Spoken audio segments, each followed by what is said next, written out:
Hey folks, how's it going? This is Iron Seagull here, back with another Sims Info and Thoughts video. So this one is going to be all about the live stream that just happened for the Werewolves game pack today. So without further ado, let's get right into it. So they did show off Create a Sim first. I didn't want to look at everything about this because I do want to leave some of it for when I check this pack out for myself. But one interesting thing I noticed is that they said there is this beard that is going to be patched into the base game for everyone. I thought we had this one already, but apparently we just happen to have a similar looking one, because I think we got one like this maybe last year. But overall, from what I've seen so far, yeah, I really like how the Create a Sim looks. That necklace reminds me so much of custom content that I happen to already have, which is kind of funny. And there's also body scars, and we knew this already, but what I didn't know is that they are their own cast category, because I figured they were just going to be lumped in under tattoos, but it is good to see that they have their own separate section. Maybe we will get more body scars in the future, because I would like to have some that are just base game instead of needing to buy a pack in order to have any of them at all. While there's no new traits to select in Create a Sim, there is a trait that Sims can get through gameplay, which we'll talk about later. However, there is one aspiration, and it sounds really interesting how they did it this time around, because you start off with a Werewolf Initiate, but in a similar way to Journey to Rabbit Holes, you can choose from one of 4 different aspirations from there once you've made a bit of progress. Examples include wanting to rise through the ranks of a pack, or to just go it alone as a lone wolf, or become human again. This sounds very intriguing to me, and SimGuru Nova did actually say that this is in direct response to a lot of community feedback about how aspirations feel like tutorials now, and I'm definitely one of those people who have said that a lot, so definitely interested in checking this out, especially with this format being in a pack that I'll use way more often than Journey to Rabbit Holes. I wonder if this will be the template for at least most of their aspirations going forward. Maybe it could be interesting, or maybe it could end up feeling too repetitive. It could just be because this pack has a lot of lore focus, so it should be interesting to see how that will pan out. Next, we get a look at the icon in Manage Worlds for Moonwood Mill, and looks pretty cool, especially with the werewolf scratching once in a while, and the full moon over it. And there is the map. It's okay, I guess, by just the standard of the Maxis maps, but I'm definitely looking forward to seeing what 20th Century Plumbob will do with it, because actually all of their maps are finished now for all the existing worlds, except for Evergreen Harbor, since it has all those nap changes to account for as well.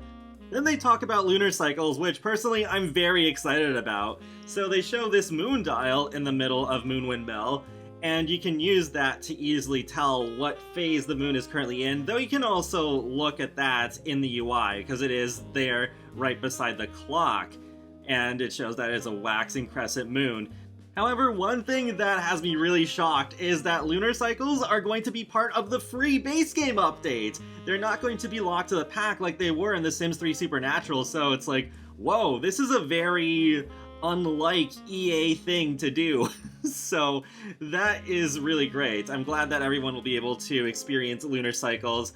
They mentioned that yes, the full moon will make werewolves go wild, and it's going to affect a range of other occults too. They mentioned vampires, spellcasters, even mermaids and aliens, so I'm especially curious about how the moon phases will affect those last 2. So even the mermaids are getting a bit of love, and in the environment section of game options, you can see there are different things you can use to tweak the lunar cycle, including the length. You can set a phase permanently, and you can disable the effects of the lunar cycles as well if they bother you, which is great. Actually, one edit I'll just throw in here now is that SimGuru Morgan did tweet that lunar cycles update lighting at night depending on the moon phase, so with full moons they're brightest and new moons are darkest. When it's cloudy, the sky is still darker, even on a full moon. So this sounds pretty good to me. I'm glad there won't be any really obnoxious over-the-top full moon lighting that there was in The Sims 3,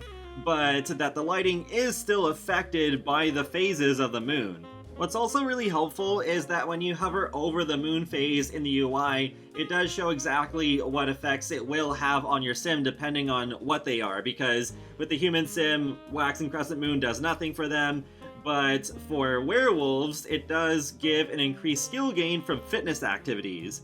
Next, they talk about the underground, which, just as I expected, is a rabbit hole. I guess you could view it in a similar way to the mausoleum in The Sims 3, except you do have the possibility of unlocking the different sort of like entrances and exits, so eventually your sim can use them basically as glorified teleporters to get around the world faster. I do wish there was just like a few seconds so it actually does feel like the Sims are walking through the tunnels first before they teleport into the other end, but yeah. I also wished it showed the Sims at least opening the doors when going in instead of just fading in front of it. That annoyed me with My Wedding Stories 2 with the town hall. They just go into the washroom, but they don't even go up the steps and open the door. They just fade into the building. It's like, it feels less realistic and takes me out of the immersion a bit. They did bring up that it is easier for a werewolf to navigate these tunnels than for a human sim, and that these tunnels were actually made during the height of a conflict between werewolves and vampires. It is also possible to find certain things in the tunnels, such as food, collectibles, and special were items. Thankfully, I did not spot many glitches at all. Actually, the only one I can remember is this one that's about to happen, where it's like, yeah, she discovers the bunker entrance, but she initially comes out of the porta potties, and then the game's like, oops, nope, it meant to come out of this one, and just teleports over there. So it would be nice if that would be fixed, because I'm assuming this is going to be a glitch present in the retail build when we all get it. Wolfsbane has been carried forward from the Vampires pack to Moonwood Mill, so you can find it out in this world. I'm not sure if it's going to have any gameplay effects though, they did not mention that. Next, they ended up revealing who Greg is. It was pretty funny how they mentioned about like, oh, was this Greg, is that Bridge Greg, and then they even reference my tweet about, oh, is Greg the house? But no, Greg is a lone werewolf that lives near that trailer. One intriguing detail, if you happen to look closely, is that Greg wears a wedding ring. So maybe Evelina, who was mentioned in one of the SimGrew hint tweets, is his partner? So yeah, rather interesting there. Didn't do too much with Greg here, and they didn't tell us for sure who Evelina is, so we'll have to find that out for ourselves. And yeah, werewolves can sleep on the floor, as Greg is doing right there. Greg doesn't really tend to go after human sims, so as long as you don't provoke him, you won't have to worry. It's more so if you're a werewolf or a vampire that he may start to get into fights with you. In terms of how often he appears, it's easiest to see him near or on full moons, and he can be just seen around town on occasion. And it's even possible for him to appear in other worlds. But thankfully, it is possible in the options menu to prevent Sims from showing up in their werewolf forms outside of Moonwood Mill. Where was this when they made vampires? I hope they go back and add that for other occults, because it doesn't sound like they did that. Then they visit the library, which, yes, is built by James Turner, formerly known as the Sim Supply, and this is where they mention that lore does pop up in different aspects of the game, whether it's from talking to Greg or any of the other residents, or by reading any of the brand new books in the library, including Peter Barker's First Moon. Spider Wolf. There's also lore that you can discover by exploring that underground system that we talked about earlier. One interesting aspect of finding the lore, though, is that with the books, you can't just find it all as a human sim, because occasionally you will get a notification saying that you just came across this passage that's written in indecipherable language, so you have to be a werewolf to actually be able to learn what that is. We also got to see one of their Sims join the Wild Fangs, and they did mention that there's friendly sparring and unfriendly sparring between werewolves, But also, if you have vampires, there's a supernatural smackdown, so yeah, I guess there will be some kind of special animation for when werewolves and vampires face off.